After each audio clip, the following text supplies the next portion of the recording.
बहनों और भाइयों, हर घर नल की योजना, हर तहसील में fire station, IIT, IIM, AIIMS, NIT, world class university बन रही है। और गरीब कल्याणकारी योजनाओं की बात जो एक पाकिस्तान का राग अलाप रहे हैं ना, इन कांग्रेसियों से पूछिए कि जिसको पाकिस्तान से प्यार है वो पाकिस्तान में जाए, लेकिन हिंदुस्तान में मोदी जी के नेतृत्व में 10 वर्ष के अंदर उतने गरीबों को गरीबी रेखा से उभारा है जितना पाकिस्तान की आबादी, उससे ज्यादा लोग, 25 करोड़ लोग गरीबी रेखा से ऊपर उठे भारत के अंदर। और पाकिस्तान के अंदर 23 से 24 करोड़ की आबादी भूखों मर रही है और भारत 80 करोड़ लोगों को फ्री में राशन की सुविधा का लाभ दे रहा है। यह है नया भारत।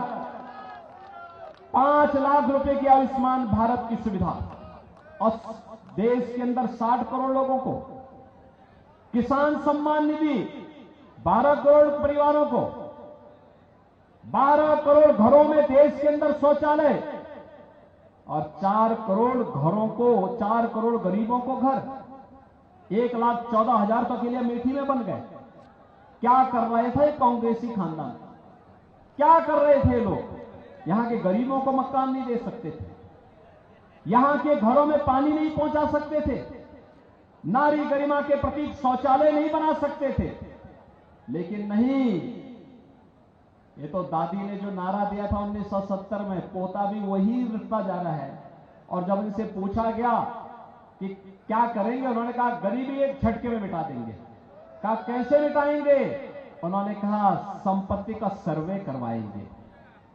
सर्वे करा करके और फिर इनके बुद्धिदाता आ गए, जैसा नाम वैसा काम।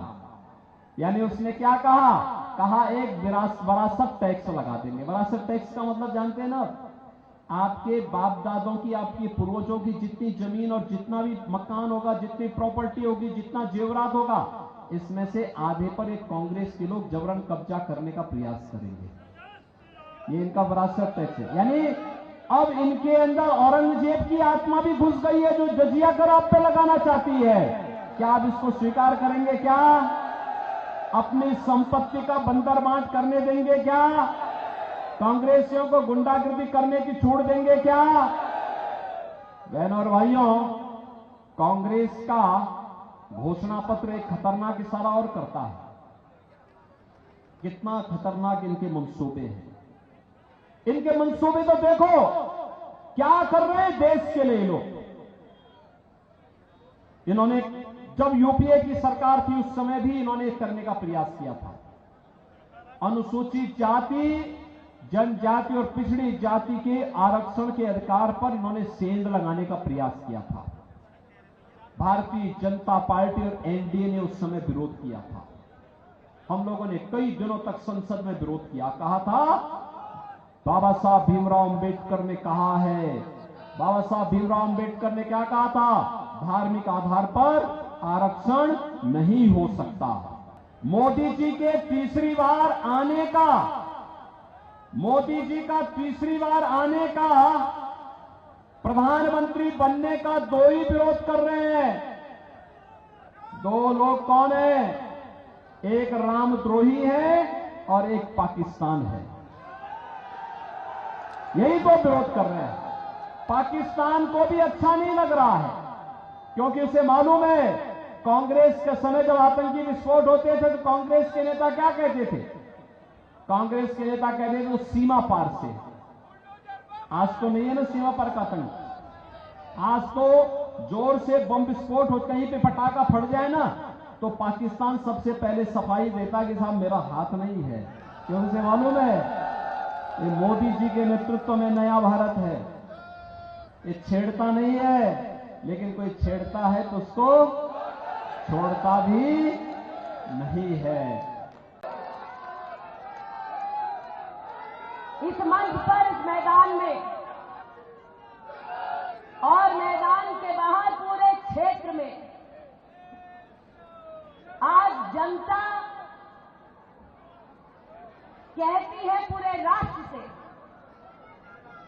कि अमेठी की ये वो जनता है जिसने राष्ट्र के राजनीतिक इतिहास में एक भूचाल ला दिया जब कांग्रेस पार्टी के राष्ट्रीय अध्यक्ष उनके शहजादों को अमेठी की जनता ने धूल चटाई और लोकतंत्र को ये संदेश दिया कि अगर सांसद 15 साल लापता रहा तो उसका क्या, पूरे खानदान का बोरिया बिस्तर बांधने की ताकत गरीब नागरिक में है। इन 5 सालों में आपने जनप्रतिनिधि के नाते मुझे चुना, 10 वर्ष दीदी और बहन के नाम से सम्मानित किया और 5 वर्षों में जो 50 साल और विशेष 15 साल उनका शहजादा ना कर पाया, वो भारतीय जनता पार्टी की डबल इंजन की सरकार ने अमेठी लोकसभा क्षेत्र में कर दिखाया।